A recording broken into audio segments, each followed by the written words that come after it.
Shalom, Bapak Ibu Saudara-saudara yang dikasihi oleh Tuhan. Sejak kita bersiap diri untuk jadi sebuah jemaat persiapan atau bakal jemaat yang menuju kemandirian, kedewasaan dalam iman dan dalam pengharapan. Bagian pembacaan ini sangat luar biasa. Sefanya artinya Tuhan telah menjaga. Sefanya artinya Tuhan telah menjaga.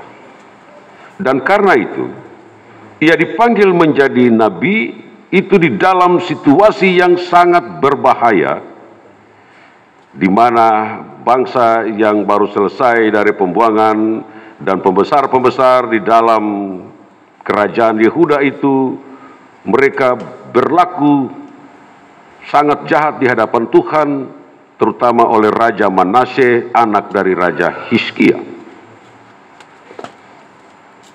Dan serangan Babylon itu Nebukadnezar membawa mereka semua ke sana.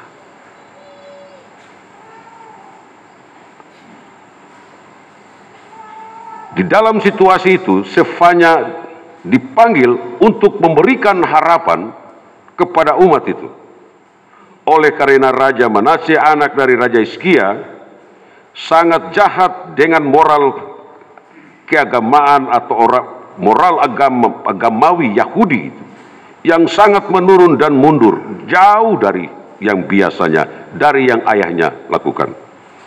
Karena kejahatannya itu, dia menekan bangsanya sendiri. Pertama dengan memberikan pajak yang tinggi, dan ia memakai berbagai cara untuk menekan bangsanya sendiri, dan mereka berkeluh.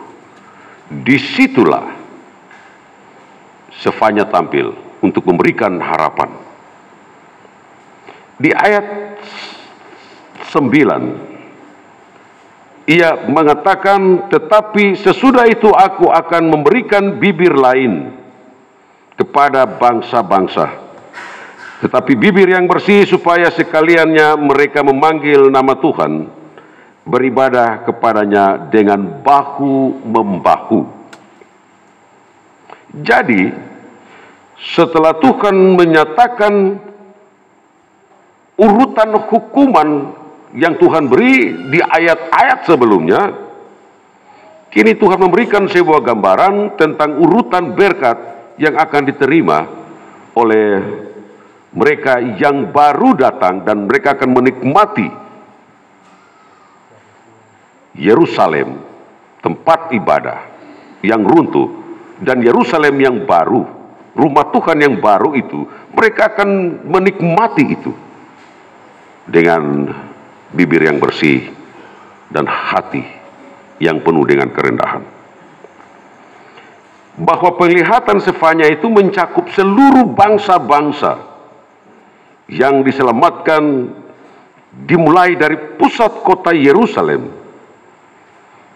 tetapi yang di dalamnya akan ada suatu sisa, mereka yang kembali, mereka yang menikmati itu, yaitu mereka yang telah dibersihkan dan rendah hati. Dan sisa ini tidak akan dibuat menjadi susah oleh mereka yang congkak, mereka yang tidak membawa berkat kepada Yerusalem, mereka yang menindas rakyatnya sendiri, termasuk Raja Manasye dan semua pemuka-pemuka agama Yahudi di Bait Allah.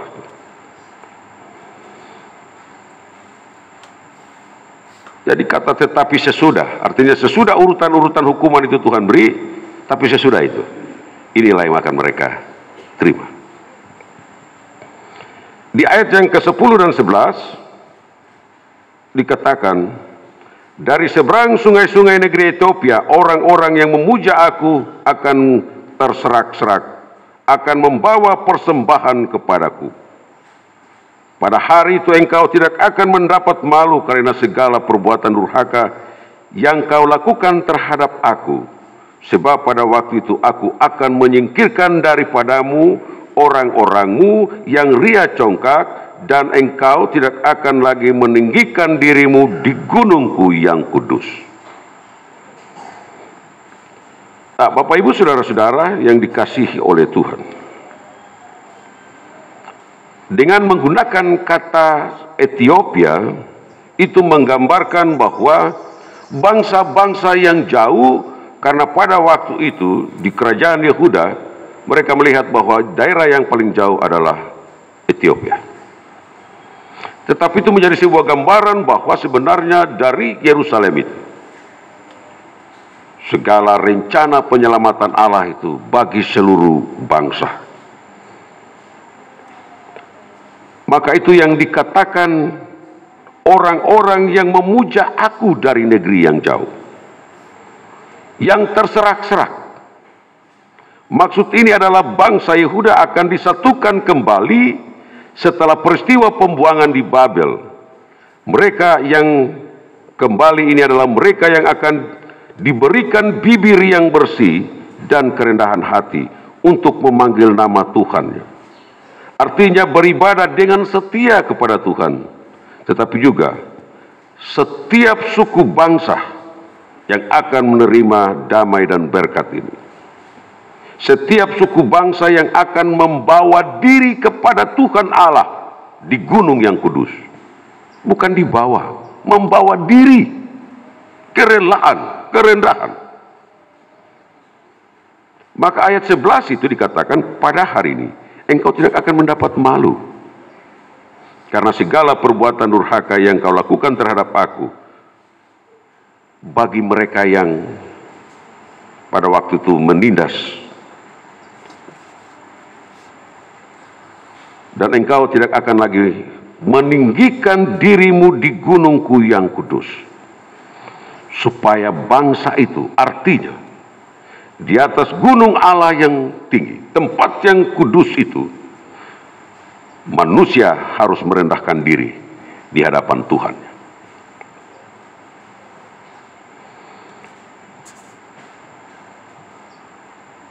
Di ayat yang ke-12 dikatakan begini, di antaramu akan kubiarkan hidup suatu umat yang rendah hati dan lemah, dan mereka akan mencari perlindungan pada nama Tuhan.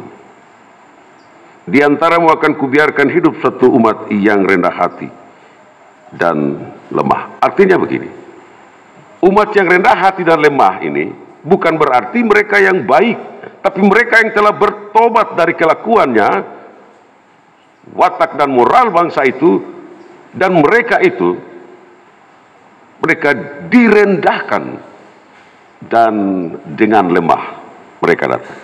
Ini berbeda dengan direndahkan dan merendahkan diri. Bapak Ibu saudara-saudara, jadi dan mereka akan menjadi lemah kalau hanya orang lemah saja yang bisa mau mencari Tuhan. Tapi kalau orang kuat, dia tidak akan mencari Tuhan. Kecongkakan. Itu yang dikatakan oleh Nabi Sefanya kepada pemimpin-pemimpin dari kerajaan Yehuda pada waktu itu. Oleh karena itu, mereka yang rendah hati, mereka yang telah berbalik dari rasa congkak itu, mereka direndahkan supaya mereka dapat mencari perlindungan kepada Tuhan. Karena dibiarkan jika orang-orang yang congkak ini, mereka akan menjadi sebuah masalah bagi bangsa itu. Tapi Tuhan membiarkan mereka hidup bersama-sama. Dari antara sisa itu, mereka yang setia. Supaya semuanya mencari perlindungan kepada Tuhan. Ayat 13, yakni sisa Israel itu, mereka tidak akan melakukan kelaliman atau berbicara bohong.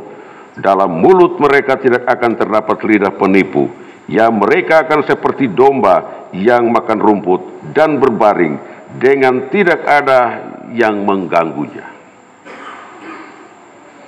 Bapak Ibu saudara-saudara yang Tuhan Yesus kasih, dari ayat 12 dan 13, ternyata Tuhan membiarkan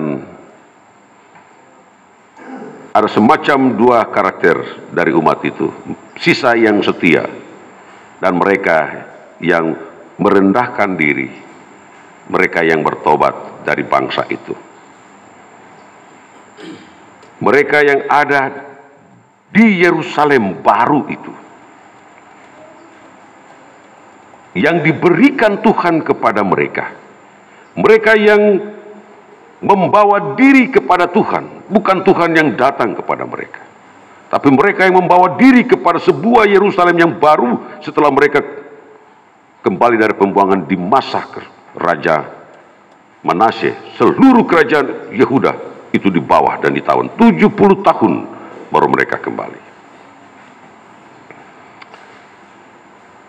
Dengan demikian Bapak Ibu Saudara-saudara, umat yang sesuai dengan kerendahan hati yang baru dan bukan hati yang lama, umat yang selalu berlindung pada Tuhan agar Tuhan mendatangkan keamanan dan kedamaian yang tidak akan dirusakkan, tidak ada yang mengganggu mereka. Inilah bagian yang penting.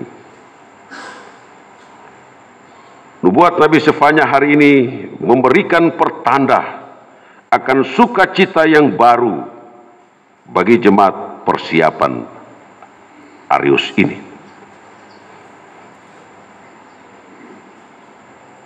Atau dulu dibilang bakal jemaat. Sama seperti sisa umat yang baru saja menerima keputusan, menerima Yerusalem yang baru.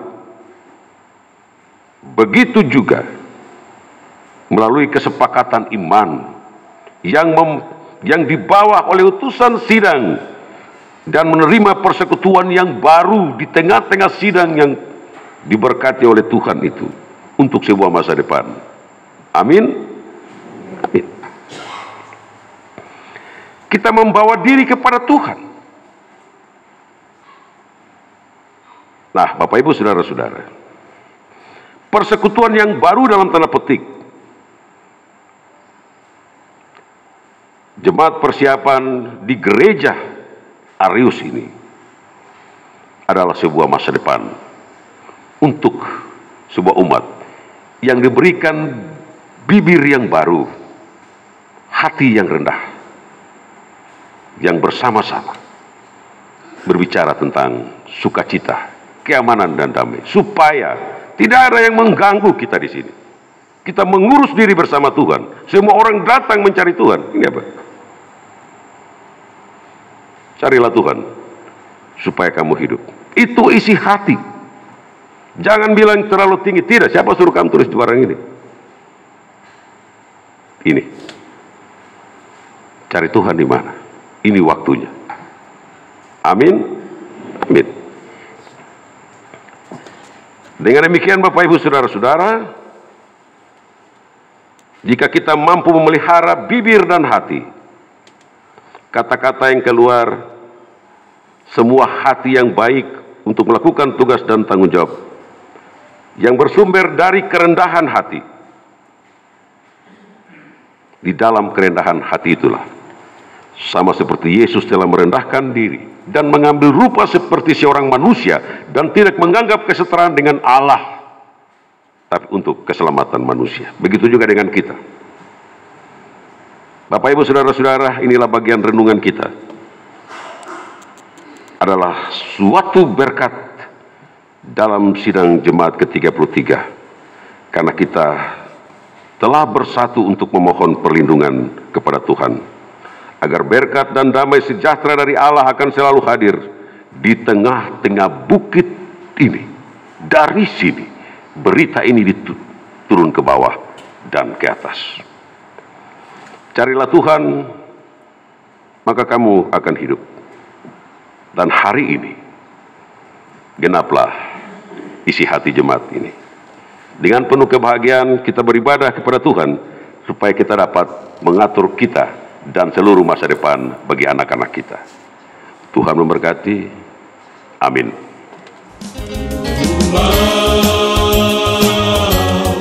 Ku mau Tuhan, kembalikan Tuhan.